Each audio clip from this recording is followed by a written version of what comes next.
میں نے جواب دیا، کل اس کی باتوں سے مجھے بھی شبہ ہوا تھا۔ اس نے کتنے اطمینان سے سب کچھ بھلا کر مجھے اپنے ساتھ کام کی پیشکش کر دی تھی۔ حالانکہ یہ کاروبار ایسا ہے کہ ایک مرتبہ دھوکہ دینے والے کو دوسری مرتبہ سامنا ہونے پر موت کے گھاٹ اتارا تو جا سکتا ہے، اس پر کوئی بھروسہ نہیں کیا جا سکتا، اور اس نے مجھے اپنے ساتھ کام کرنے کی پیشکش کر دی تھی۔ آج میں دراصل یہی جاننا چاہتا تھا کہ اس کے دل میں کیا ہے اور وہ کرنا کیا چاہتا ہے۔ میں چند لمحوں کو خاموش ہوا، پھر بات جاری رکھتے ہوئے بولا، وہ فوراً ہی کھل گیا۔ اس نے میرے لیے سارا بندوبست کر رکھا تھا۔ وہ حرامی مجھ سے زیورات حاصل کرنا چاہتا تھا۔ زیورات؟ نرگس کی آنکھوں میں الجھن سی تیر گئی۔ کیا معلوم کہ تمہارے پاس زیورات ہیں، لیکن شاید رضیہ نہیں۔ میں نے مسکراتے ہوئے اس کی بات کاٹ دی۔ رضیہ اس سے بھی بڑی حرافہ ہے۔ زیورات اس کے پاس تھے، لیکن میں دعوے سے کہہ سکتا ہوں کہ اس نے شاہ جی کو ہوا تک نہیں لگنے دی ہوگی، اور ویسے بھی شاہ جی کے پاس بوٹا بیٹھا ہوا تھا۔ بوٹے کو زیورات کے بارے میں سب کچھ معلوم ہے، اس نے شاہ جی کو بتایا ہوگا، اور آج انہوں نے مجھ سے وہ زیورات حاصل کرنے کے لیے ہی یہ پلاننگ کی تھی۔ لیکن شاہ جی آج کی یہ مار بھی مدتوں تک یاد رکھے گا، اور کل صبح جب رضیہ واپس آئے گی تو مجھے ڈر ہے اس کا ہارٹ فیل نہ ہو جائے۔ میں نے نرگس کی بات کاٹ دی۔ ویسے وہ تھیلا کہاں ہے؟ میں نے الماری میں رکھ دیا تھا، آؤ ذرا دیکھتے ہیں۔ تم اس زنبیل میں کیا کچھ لے کر آئے ہو؟ نرگس کہتے ہوئے اٹھ گئی۔ اس وقت 1 بجنے والا تھا۔ ہم برآمدے سے اٹھ کر اندر آ گئے۔ میں نے دروازہ بند کر کے تالا لگا دیا اور اوپر کا بولٹ بھی چڑھا دیا۔ کمرے میں آ کر نرگس نے کھڑکیوں کے سامنے پردے برابر کر دیے اور قمیص کے گریبان میں ہاتھ ڈال کر چابیوں کا ایک چھلا نکالا، جس میں صرف 2 چابیاں تھیں۔ یہ دونوں چابیاں الماری کی تھیں۔ اس نے ایک چابی سے الماری کا دروازہ کھولا اور تھیلا نکال کر بیڈ پر بیٹھ گئی۔ میلے کپڑے اب بھی تھیلے ہی میں تھے، جو اس نے نکال کر نیچے فرش پر پھینک دیے، اور پھر فائلیں نکال کر ایک طرف رکھ دیں اور تھیلے کو اٹھا کر پلٹ دیا۔ اس کے ساتھ ہی اس کی آنکھوں میں چمک ابھر آئی۔ 1000 اور 500 روپے والے نوٹوں کی گڈیاں اور زیورات دیکھ کر اس نے ایک ہاتھ سینے پر رکھ دیا۔ تم نے تو واقعی اس کے پاس پھوٹی کوڑی نہیں چھوڑی۔ وہ اپنی کیفیت پر قابو پا کر مسکراتے ہوئے بولی، اگر اس کا ہارٹ فیل نہ ہوا ہوتا تو مجھے یقین ہے کہ وہ خودکشی ضرور کر لے گی۔ میں جواب دینے کے بجائے نوٹوں کی گڈیاں اٹھا کر الگ الگ رکھنے لگا۔ وہ رقم گننے میں ہمیں زیادہ دشواری پیش نہیں آئی۔ 1 لاکھ اور 50 ہزار کے بنڈل تھے۔ ہر بنڈل پر بینک کی مہر بھی لگی ہوئی تھی۔ نرگس نے وہ نیکلس اٹھا کر گلے میں پہن لیا جو اس روز بھی اس نے پسند کیا تھا۔ میں نے رضیہ کے زیورات بھی ڈبوں سے نکال کر تھیلے میں ڈال لیے تھے۔ انہیں الگ کرنا زیادہ مشکل نہیں تھا۔ سونے کی رنگت اور ڈیزائن بالکل الگ تھے، اس لیے وہ زیورات الگ کرنے میں مجھے کوئی مشکل پیش نہیں آئی۔ میں اپنے کام میں لگا ہوا تھا اور نرگس اپنے کام میں مصروف تھی۔ نیکلس پہننے کے بعد اس نے کلائیوں میں دونوں موٹے موٹے جڑاؤ کنگن بھی پہن لیے تھے اور ایک ہاتھ کی انگلیوں میں 2 انگوٹھیاں بھی پہن لی تھیں۔ کیسی لگ رہی ہوں؟ وہ میری طرف دیکھ کر مسکرائی، ہندوستان کی کسی ریاست کی مہارانی۔ میں نے مسکراتے ہوئے جواب دیا، اگر میری بات کا یقین نہ ہو تو جا کر آئینے میں دیکھ لو۔ وہ اٹھ کر باتھ روم کی طرف چلی گئی۔ دروازہ کھولو اور بتی جلا کر سامنے لگے ہوئے آئینے میں دیکھنے لگی۔ آؤ یہاں آ کر دیکھو، میں آئینے میں کیسی لگ رہی ہوں؟ اس نے میری طرف دیکھتے ہوئے کہا۔ میں بیڈ سے اٹھ کر اس کے قریب چلا گیا اور اس کے پیچھے کھڑے ہو کر اسے آئینے میں دیکھنے لگا۔ وہ واقعی کوئی مہارانی لگ رہی تھی۔ میں نے دونوں ہاتھ اس کے کندھوں پر رکھ دیے۔ اس نے میرے دونوں ہاتھ پکڑ کر آگے سینے پر رکھ لیے اور گردن گھما کر میری طرف دیکھنے لگی۔ کی آنکھوں میں ایک دم سرخی کے ڈورے تیرنے لگے تھے۔ میں نے اپنے دونوں ہاتھ اس کی گرفت سے چھڑا لیے اور مسکراتا ہوا بیڈ کی طرف آ گیا جہاں سب کچھ بکھرا تھا۔ نرگس بھی اس طرف آ گئی۔ اس کی آنکھوں میں اب سرخی کے ڈوروں کے بجائے مایوسی کے سائے نظر آ رہے تھے۔ میں نے نوٹوں کے بنڈل اٹھا کر تھیلے میں رکھنا شروع کر دیے۔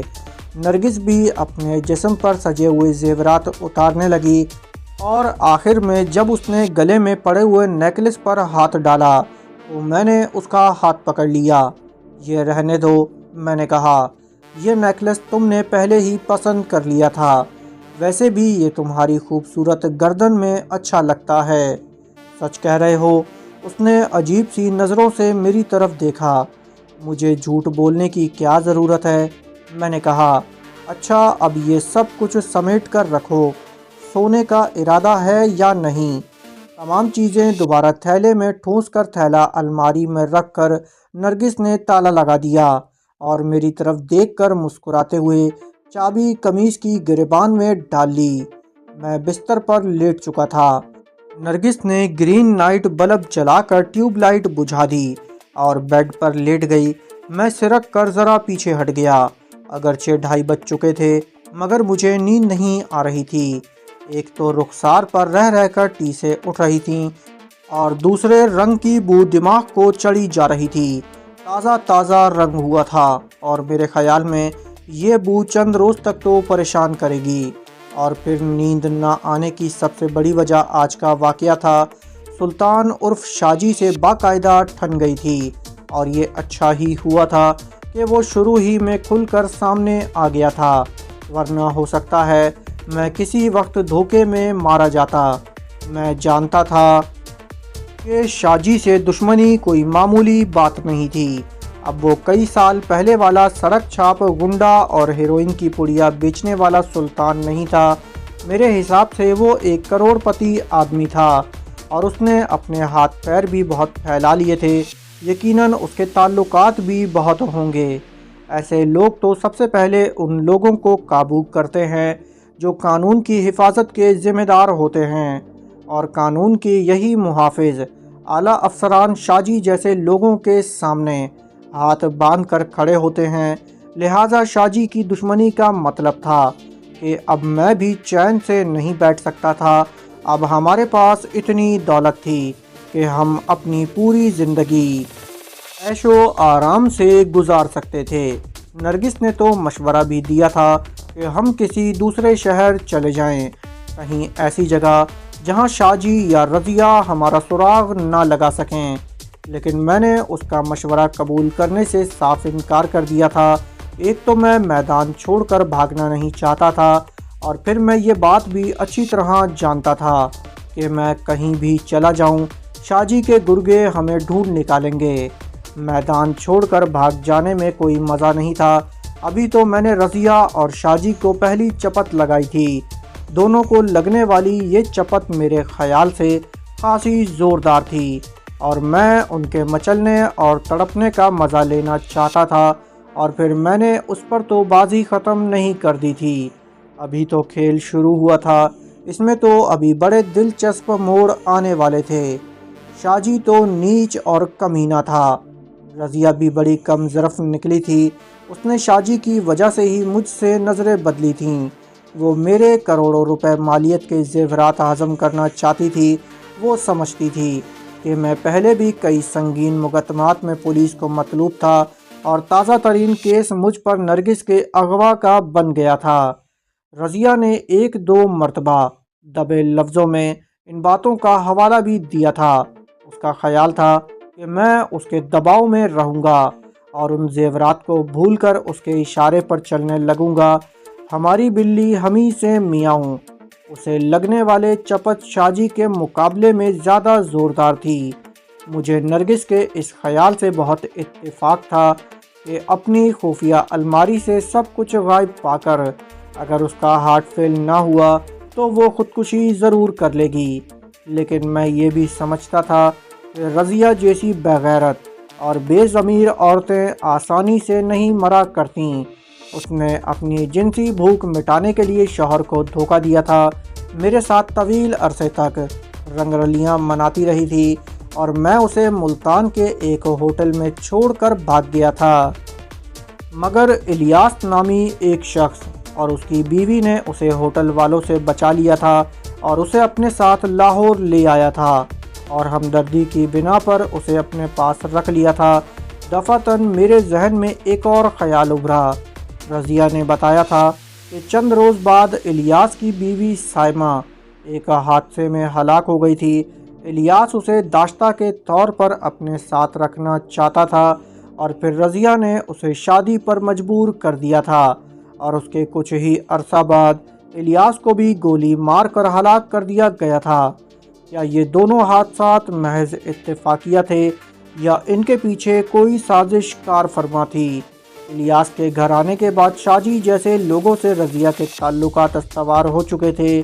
میں ان دونوں کو اچھی طرح جانتا تھا۔ رضیہ جیسی جوان اور حسین عورت کو دیکھ کر شاہ جی کی رال ضرور ٹپکی ہوگی۔ مجھے وہ دن بھی یاد تھا جب میں ہوٹل میں ملازم تھا تو شاہ جی عرف سلطان ہوٹل کے پچھلی طرف واقع گودام میں ایک بھیک مانگنے والی عورت کے ساتھ پکڑا گیا تھا۔ اس طرح رنگے ہاتھوں پکڑے جانے پر بھی شاہ جی کو شرم نہیں آئی تھی اور وہ بے غیرتوں کی طرح ہنستا رہا تھا۔ شاہ جی نے بھکارن تک کو نہیں چھوڑا تھا تو رضیہ تو جوان اور اس بھکارن کے مقابلے میں بہت حسین تھی۔ ایک بڑے آدمی کی بیوی بھی بن چکی تھی، عالیشان کوٹھی میں رہتی تھی۔ اسے دیکھ کر شاہ جی کی رال ضرور ٹپکی ہوگی۔ اور اب شاہ جی اور رضیہ کے درمیان جس نوعیت کے تعلقات تھے انہیں سامنے رکھتے ہوئے کہا جا سکتا تھا کہ وہ دونوں ہاتھ سے اتفاقیہ نہیں ہو سکتے تھے۔ شاہ جی اس پوزیشن میں تھا کہ کچھ بھی کر سکتا تھا۔ میں جیسے جیسے سوچتا گیا میرے شبہ کو تقویت ملتی گئی۔ ایسے مشتبہ معاملات کی تحقیقات کرنا پولیس کا کام تھا اور پولیس کے ہاتھ پیر باندھ دینا شاہ جی جیسے لوگوں کے لیے مشکل نہیں تھا۔ میں جیسے جیسے یہ سب کچھ سوچتا رہا میرا ذہن الجھتا گیا اور پھر نرگس کو بیڈ سے اٹھتے دیکھ کر میرے خیالات منتشر ہو گئے۔ میں اپنی سوچوں میں اس قدر مستغرق تھا کہ اپنے ساتھ بیڈ پر لیٹی ہوئی نرگس کو بھول ہی گیا تھا۔ نیند نہیں آ رہی، عجیب سی بے چینی ہو رہی ہے۔ نرگس نے میرے بولنے سے پہلے ہی میری طرف دیکھتے ہوئے کہا، نئی جگہ ہے، شاید اس لیے نیند نہیں آ رہی۔ میں نے جواب میں کہا، کوشش کرو، نیند آ جائے گی۔ 2 گھنٹوں سے تو کوشش کر رہی ہوں، تم توجہ ہی نہیں دے رہے۔ نرگس نے کہا، اس کے لہجے میں شکوہ نمایاں تھا۔ سوری ڈیئر، میں بھول گیا تھا کہ تم میرے ساتھ ہو۔ میں نے صاف گوئی سے کام لیتے ہوئے کہا، اچھا چلو لیٹو، میں لوری سناتا ہوں، تمہیں ضرور نیند آ جائے گی۔ لوری سناتے ہوئے اپنی آواز دھیمی رکھنا، ایسا نہ ہو پڑوس کے گھروں میں سوئے لوگ بھی تمہاری لوری سن کر جاگ جائیں، نرگس نے کہا اور دوبارہ بستر پر لیٹ گئی۔ اس کی بزلہ سنجی پر میں مسکرائے بغیر نہیں رہ سکا تھا اور پھر نیند کے لیے مجھے بھی خاصی جدوجہد کرنی پڑی تھی۔ وہ خواب تھا یا حقیقت، مجھے فوری طور پر اس کا اندازہ نہیں ہو سکا۔ ٹیلی فون کی گھنٹی کی آواز مسلسل میری سماعت سے ٹکرا رہی تھی۔ میں نے 1-2 مرتبہ کروٹیں بدل کر اس آواز سے نجات حاصل کرنے کی کوشش کی مگر کامیاب نہیں ہو سکا۔ میں نے آنکھیں کھول کر ادھر ادھر دیکھنے لگا۔ ذہن پر نیند کا خمار طاری تھا۔ کئی لمحوں تک تو میں سمجھ ہی نہیں سکا کہ کہاں ہوں۔ نئی جگہ کی وجہ سے ذہن الجھ گیا تھا۔ گھنٹی کی آواز مسلسل میری سماعت سے ٹکرا رہی تھی۔ میں ایک جھٹکے سے اٹھ گیا۔ نرگس گہری نیند میں تھی۔ گھنٹی کی آواز سن کر میں یہی سمجھا کہ شاید گیٹ کی کال بیل بج رہی ہے۔ ذہن خوابیدہ ہونے کے باوجود چودھری امین کا خیال آ گیا۔ میں نے دیوار پر لگی ہوئی گھڑی کی طرف دیکھا، 10 بج رہے تھے۔ میں نے بیڈ سے اتر کر چپل پہنی اور کمرے سے نکل گیا۔ لاؤنج میں پہنچ کر برآمدے والے دروازے کی طرف گھوما ہی تھا کہ گھنٹی کی آواز پھر سنائی دی۔ اس مرتبہ میں اچھل پڑا اور مڑ کر بائیں طرف صوفے کے قریب سائڈ ٹیبل پر رکھے ہوئے ٹیلی فون کی طرف دیکھنے لگا جس روز ہم یہاں آئے تھے۔ چودھری امین نے بتایا تھا کہ اس گھر میں ٹیلی فون تو موجود ہے مگر کسی وجہ سے بند کروا رکھا ہے، 1-2 روز میں کھلوا دیا جائے گا۔ اس نے اپنے دفتر سے ٹیلی فون سیٹ بھی لا کر رکھ دیا تھا۔ یہ اس کوٹھی میں ہماری پہلی رات تھی۔ ہم کل دوپہر کے قریب یہاں آئے تھے۔ اس وقت سے اب تک پہلی مرتبہ فون کی گھنٹی بجی تھی، جس کا مطلب تھا کہ فون کھل گیا تھا۔ میں مڑ کر ٹیلی فون کی طرف بڑھ گیا، ابھی 2 قدم دور ہی تھا کہ گھنٹی بجنا بند ہو گئی۔ میں نے گھور کر ٹیلی فون کی طرف دیکھا اور قریب ہی صوفے پر بیٹھ گیا۔ مجھے یقین تھا کہ چند منٹ بعد گھنٹی دوبارہ ضرور بجے گی۔ میں صوفے پر بیٹھا خوابیدہ ذہن سے سوچ رہا تھا کہ یہ کس کی کال ہو سکتی ہے؟ کیا رضیہ یا شاجی کو پتہ چل گیا ہے کہ ہم کہاں ہیں؟ میں نے اس احمقانہ خیال کو ذہن سے جھٹک دیا۔ ہم نے یہ کوٹھی کرائے پر حاصل کرنے، یہاں سامان پہنچانے اور خود بھی یہاں آنے میں بڑی احتیاط سے کام لیا تھا۔ رضیہ یا شاجی کو کیسے پتہ چل سکتا تھا؟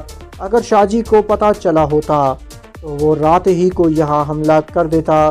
جب اسے مکان کا پتہ نہیں تھا تو فون نمبر کا پتہ کیسے معلوم ہو سکتا تھا؟ جبکہ یہ ٹیلی فون بھی گزشتہ 6 مہینوں سے بند پڑا تھا۔ ہو سکتا ہے کہ کال ان کے لیے ہو جو ہم سے 6 مہینے پہلے یہاں رہتے تھے۔ ان کے کسی جاننے والے کو شاید معلوم نہ ہو کہ وہ لوگ یہاں سے جا چکے ہیں اور آج یاد آنے پر فون کر دیا ہو۔ تقریباً 2 منٹ بعد فون کی گھنٹی دوبارہ بجی۔ میں نے 1 لمحہ کے توقف کے بعد ریسیور اٹھا لیا۔ دوستو، اس قسط کا اختتام یہیں کیا جاتا ہے۔ جانے سے پہلے اس ویڈیو کو لائک کیجئے، چینل کو سبسکرائب کیجئے۔ انشاءاللہ آپ سے اگلی قسط میں ملاقات ہوگی۔ جب تک اپنا اور اپنے اس چینل کا خیال رکھیے گا۔ اللہ حافظ۔